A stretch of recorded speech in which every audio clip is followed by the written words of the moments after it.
There you are lying in bed when you hear something downstairs. A banging like someone's trying to break into your house. You have a gun by your bed, or somewhere safe, don't worry about the damn politics. You rush downstairs and you see a large dark figure in your house. What's your next move? I used to spend a lot of time toying around with this scenario. Should I wound him? When I asked others what they would do, that was the most common answer, but then I think, I have a family in this house. This person may have wanted to hurt them. It makes my blood start to boil. Then I remember that if I kill a man who enters my property, it's classified as self-defense. I could know what it's like to kill a man and I wouldn't be punished. Do I take the opportunity that I've justified in my head? And isn't it interesting how a person like me, kind-hearted, people-friendly, mostly pacifistic, can come to thoughts like that? The more interesting part is the fact that thoughts are a little more than just thoughts sometimes. When you have a pleasant enough thought, you can get a burst of tingling sensations that shoot through your body, almost being rewarded for the poisonous thought. Vile and malicious thoughts like this made me wonder if I was really good, if I was supposed to be a psychopath, or if I already was one.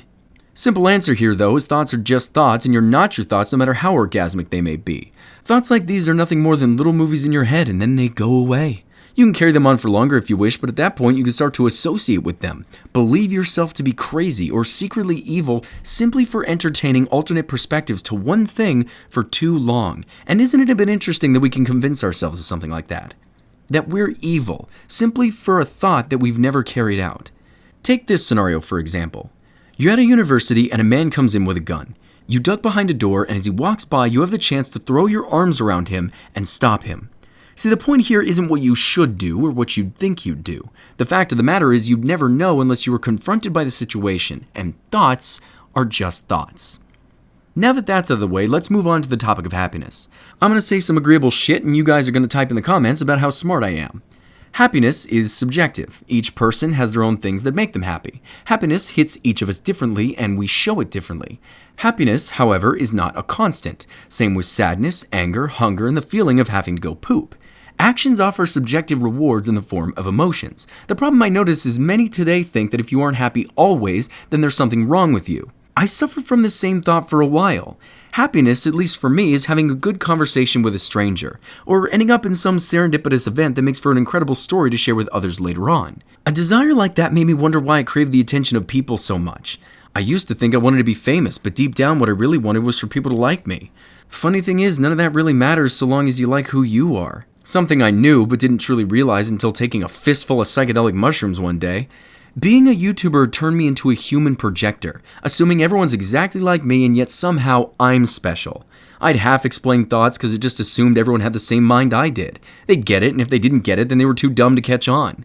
It's funny how you can say things like everything's person to person and everyone is different, and yet still be blind to how intricate and complex people truly are. I can't speak for others, though I have done so in the past. But as for me, I'm the kind of person who wants to experience and learn, and I get so excited about the things that I uncover that for whatever reason, I feel a burning need to share that growth with others. Sometimes I'm abrasive about that. It's my choice to learn. Why do I feel a responsibility to force others to do the same? Then there's this American instilled aspect of me that wants to monetize every damn thing instead of just enjoy a hobby alone or fall into a passion for myself. Thing is, I want to share everything I do, which makes me perfect for YouTube, but also doesn't fully allow me to immerse myself into what I love. I turn it into a job, which for many sounds like the smart thing. Thing is, you do this for so long, you realize the things you love are just there to make you money. And fundamentally, you're that way because your country burned the mark of capitalism and currency across your once innocent chest. Why is money so important to you? You ask yourself. Why do I stress so much about government-manufactured garbage? I'd have loved it more had it remained a tree that wasn't being strangled and perverted, destined to become fake and meaningless, and yet here I am wanting more, wishing that all my hobbies could make me money instead of just enjoying them for what they are, my own subjective fun. Here I am falling into the capitalist lie that the more numbers I have in my bank, it'll make everything I do better. What an interesting concept, huh? That numbers on a page will somehow add anything to your life, and it can make you forget what life is actually about.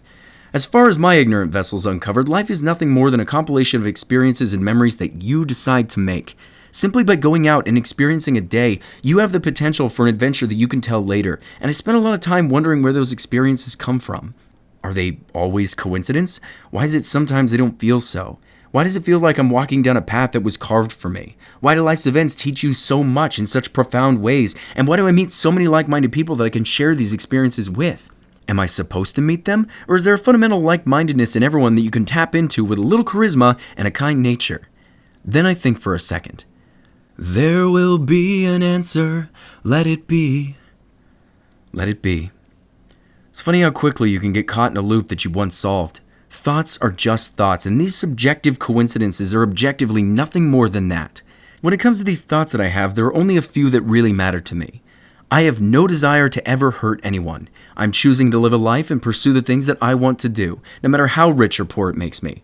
Having people who I'm close to is incredibly necessary, and filling my mind with ideas that perplex others is some of the most fun that I have. We all have these little demons inside, a part of us that we don't like so much, a part of us that might want to see people get hurt sometimes. But so long as you can appeal to people's better nature, the world is mostly a kind place, and one's kindness is rewarded.